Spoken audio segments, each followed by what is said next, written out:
காளியம்மாவை சீமான் பிசுறுன்னு சொல்லிட்டாரு அப்படின்னு உருட்டிய திமுக வாடகையினருக்கு செருப்படி கொடுத்த அண்ணன் சீமான்.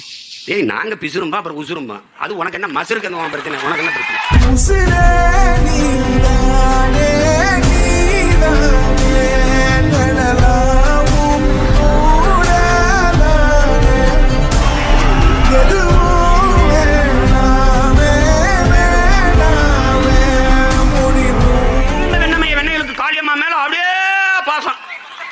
ஏன்டா புடிங்கிகளை அவ போட்டிட்டால மயிலாடுதுறையில் போய் நின்று இந்த எழுதி காளியம்மா காளியம்மான்னு வேலை செஞ்சு ஜெயிக்க வச்சிருக்க வேண்டியதானே?